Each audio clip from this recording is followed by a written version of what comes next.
When I submitted my abstract to this conference, I had just completed my PhD in RMIT University in Melbourne, and I was eager to share my findings with our queer community. As I tried to condense it into 7 pages, I realized that my abstract proposal was too ambitious. So allow me to focus today on what I consider my most significant findings, which can contribute to future research on lesbian writing in the Philippines. And if any crazy person actually wants to read my full dissertation with all the gory details, just shoot me a message in the chat box.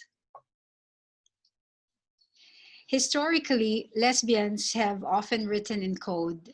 Lesbians are aware that, quote, to be a lesbian is dangerous, so this is something she must hide, close quote. But lesbian writers still found ways to tell their stories. For instance, Anne Lister, who lived in England from 1791 to 1840 and is considered the first modern lesbian, started writing her diaries from 1817, and the archive has 7,720 pages, with around 5 million words, 1/6 of it written in a code she created to hide the lesbian content, which included her sexual exploits. Helena Whitbread discovered the diaries at Shibden Hall and started decoding some of the pages written in what Lister called her crypt hand, a code using Greek letters and algebraic terms.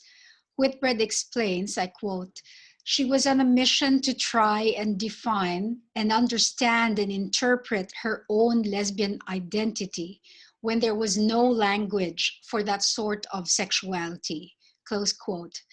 Thus, Lister somehow had to create her own language. Our literary predecessors wrote in code because they wanted to reveal their lesbian stories but had to hide them.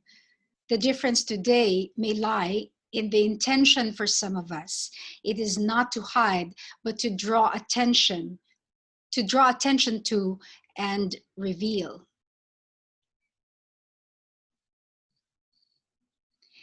Consistent with my own objective of combating lesbian invisibility in the Philippines, I challenged myself in my practice-led PhD to make my writing distinct as lesbian through linguistic and non-linguistic interventions. That is, both interventions and inventions.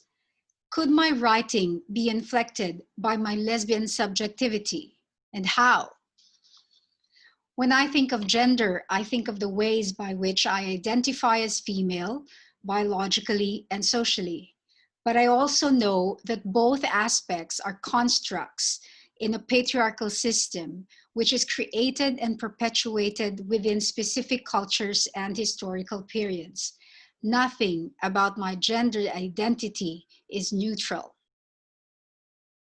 In fact, I have constantly tried to challenge these constructs or role expectations, even as I do conform to them.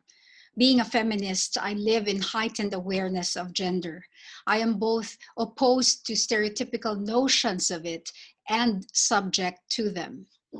In a book of interviews of 20 women writing in Tagalog, critic Torres Yu affirms that gender as an ideology determines the way women behave, and that these notions are so deeply entrenched, it is very difficult to become a feminist in the Philippines.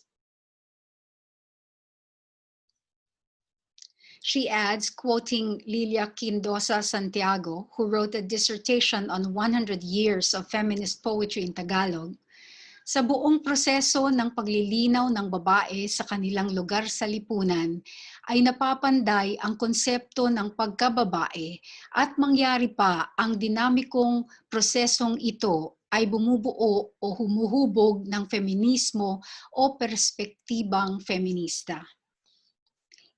It is not a groundbreaking insight, but I cite it here for the word napapanday to refer to Filipino notions of gender. In Tagalog, the noun panday means a blacksmith. Thus, the verb napapanday means to shape but also to forge metal.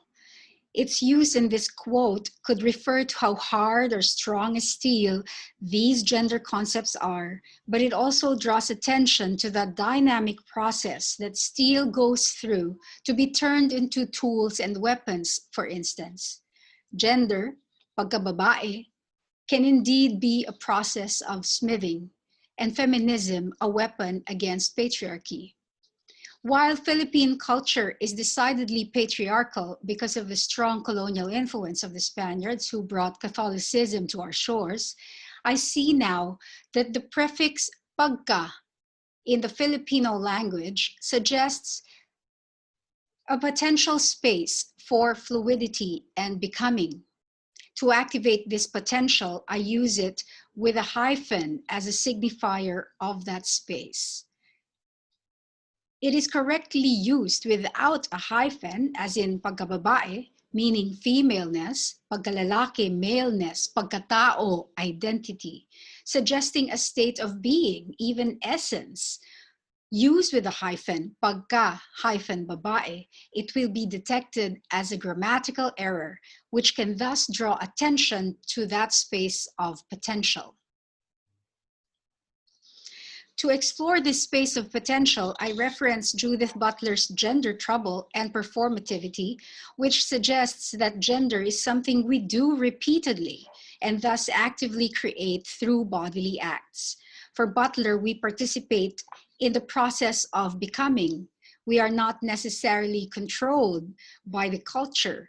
The repetitive process of gender construction emphasizes the discontinuous nature of identity, thus allowing, quote, to locate the possibility of resistance within the process of reiteration itself, close quote. Each time a gender norm is repeated in performance, it allows for variations in the iteration. What this dissonance between a patriarchal norm and our personal interpretation of it highlights is that even when gender normativity seems compulsory, the concept of performativity does allow for a level of indeterminacy and agency as resistance, thus creating gender trouble. For me, as a Philippine woman and writer, the space created by troubling gender can be expressed in my concept of pagka hyphen babae, signified by the ungrammatical hyphen, which turns being woman into becoming woman. The shift in emphasis to the process of becoming opens up a space of potential.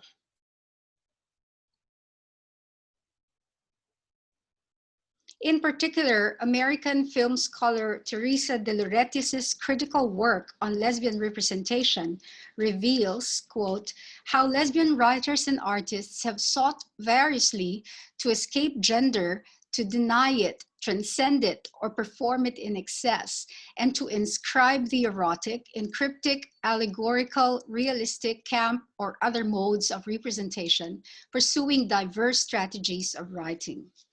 Lesbians have this fraught relationship with gender because of their subject position outside the norms that require heterosexuality. They are autonomous from men because their desire is directed towards women only. This apparent autonomy allows lesbian artists and writers to become more daring in their work because they are not directly subject to the power of heteronormative standards. But because of the way I came into writing in the Philippine literary system, I had not been able to access this sense of autonomy and daring. I was more concerned with gaining the approval of the system, so I passed as a heterosexual writer in the way that I wrote. I was out as a lesbian, but I inscribed my lesbian desire within the heteronormative standards of realistic fiction, which did get my work published, but it also cost me my autonomy as a lesbian. In a similar manner as Del Retis points out, I posit that in my book of stories, Women Loving, which contains my genre-compliant narratives about my lesbian experience, and which I myself have identified as modes of passing as heterosexual in order to gain the associated privileges, I can still assert my lesbian subjectivity.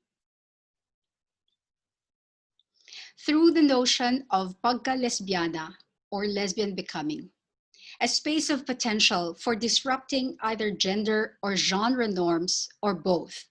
For instance, the fact that my stories revolve around the development of central lesbian characters in narratives that do not end in a heterosexual marriage or death, resisting narrative closure, can be a basis for claiming my stories as spaces for lesbian becoming, more or less.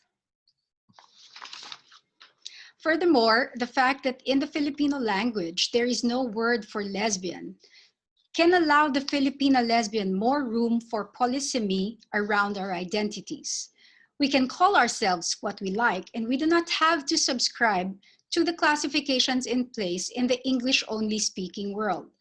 Through the dynamic construction of identity suggested by Pagka-lesbiana, I can validate my sexual identity as a lesbian outside of the closed binary butch-femme or the Filipino binary tomboy-babae. For a lesbian writer, this space of potential for becoming is found in textuality.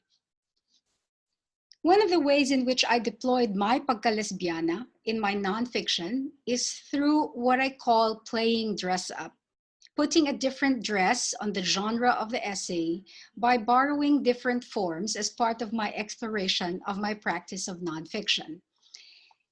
In the first edition of the Creative Nonfiction Manual, Tell It Slant, Miller and Paula break down the lyric essay into four main categories: prose poem, collage, braided essay, and a form they call a hermit crab.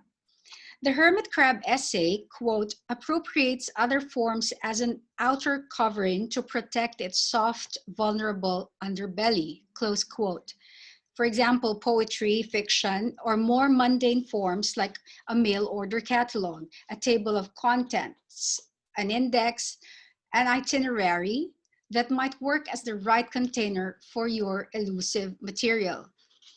The hermit crab essay is similar to my concept of playing dress up in the essay form, although when I wrote my creative work for my PhD, I hadn't yet read this manual. The difference lies in the intention. The hermit crab essay appropriates other forms, which means taking and transforming them for one's own purposes, just like the real hermit crab that steals a shell because it doesn't have its own home. That makes the essayist a kind of villain, I think. My dress up is done in the spirit of play, only borrowing the form for the nonce, dancing in it, and then returning it after use. I don't see it as a container for my material. I see it as a dress. If I remove the dress, the form I borrowed would remain intact. With this technique of playing dress up, my opinion column in the local daily Mindanao Times became my playground.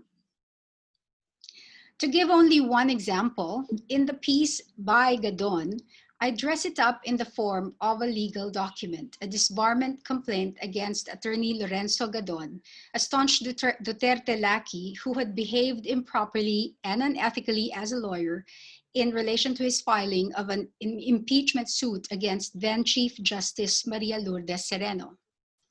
I did research on the Code of Ethics for lawyers and found a sample document to base my piece on. Writing it surely gave me the pleasure of play, and I hope it drove home the point in a more emphatic way, although it will not stand in court as is because I included an aside with no evidence and a cheeky death curse in the end. It was trying to pass as a legal document, but it also thwarts itself. I did not consult a lawyer in order to write the piece. I was passing myself off as a lawyer, playing dress up on two levels, because this disbarment complaint can stand alone in its own integrity if I removed my side comments. The attitude of play based on dress up, rooted in the concept of cross-dressing, allowed me to explore and stretch the essay form within the conventional genre of the opinion column. Here, I was not passing to be invisible by following exactly what other columnists were expected to do by convention. I was using the notion of passing by playing dress up in order to become particularly visible. On the page of the opinion column, I was able to celebrate my otherness with no fear. In this space, which ironically exposed me to political persecution eventually and led to the termination of the column, I was free and safe to play with the essay form. With these forays, I learned about pagka-essay as essay becoming through practice. But this is not the only intervention I tried out. My pieces with my Pagka-lesbiana interventions are essays that deliberately resist genre classification in an effort to reinvent the world as a lesbian writer. Part of me still remains terrified at the possible reception of these non-conventional pieces, but another part, the lesbian who refuses to pass anymore and must be seen, feels proud of her achievement, especially the one in which she resisted her own old ways of thinking and writing. As Quebecois lesbian author Nicole Brazard says, I quote, "Writing is making oneself visible. The woman who writes thus finally enters." Close quote. And every lesbian writer will enter in her own way. That is the power of Pagka-lesbiana. Thank you.